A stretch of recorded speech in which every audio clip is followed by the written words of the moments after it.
Jairo Gadiel López Rodríguez. Hola, soy Eli Nick. Alejandro King Orleineta.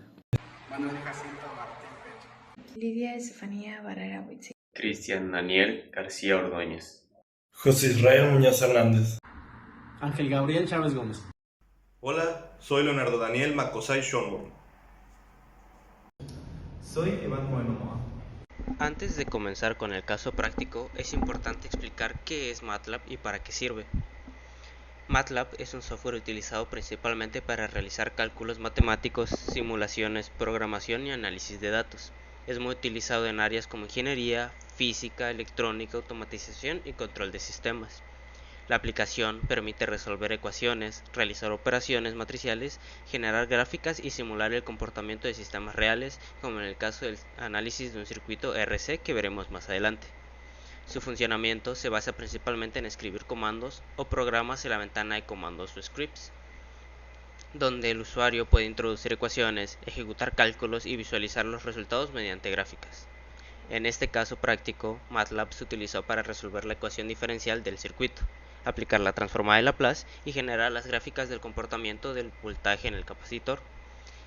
En la parte izquierda encontramos la carpeta de trabajo y archivos del proyecto. En la ventana del centro, el editor donde se escribe el código, y en la parte inferior, la ventana de comandos donde MATLAB muestra los resultados y permite ejecutar instrucciones directamente. Pasando al caso práctico, se analizará el comportamiento de un circuito RC, el cual está formado por una resistencia y un capacitor. Este tipo de circuito se utiliza para almacenar energía y controlar cambios de voltaje, además de tener aplicaciones en filtros, temporizadores y sistemas electrónicos. Para este ejemplo se utilizó una resistencia de 10 kΩ, un capacitor de 100 microfarados y una fuente de alimentación de 5 volts. Cuando el circuito se conecta, el capacitor comienza descargado y poco a poco empieza a cargarse hasta alcanzar el voltaje de la fuente. Este comportamiento puede describirse matemáticamente mediante una ecuación diferencial, la cual se lee como la resistencia por capacitancia multiplicado por el voltaje del capacitor respecto al tiempo, más el voltaje del capacitor, que es igual al voltaje de la fuente. Después de sustituir los valores del circuito, la ecuación obtenida se lee como el cambio de voltaje del capacitor respecto al tiempo más el voltaje del capacitor es igual a 5 volts.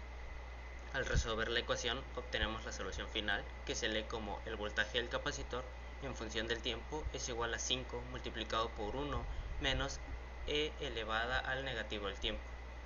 Esta expresión describe cómo aumenta el voltaje del capacitor conforme transcurre el tiempo.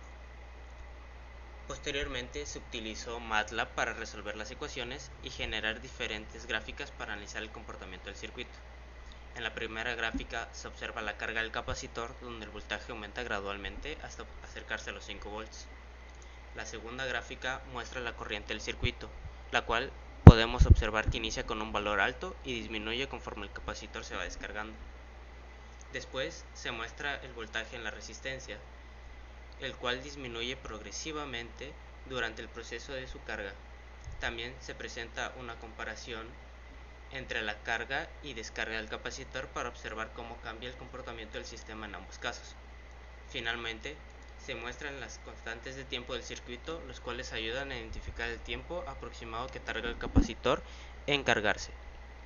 Además del método mediante las ecuaciones diferenciales, el problema también fue resuelto utilizando transformada de Laplace, obteniendo el mismo resultado.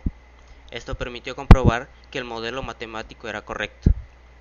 Para concluir, MATLAB facilitó el análisis y la visualización del comportamiento del circuito RC, permitiendo aplicar de forma práctica los temas vistos en la asignatura como ecuaciones diferenciales y transformada de Laplace.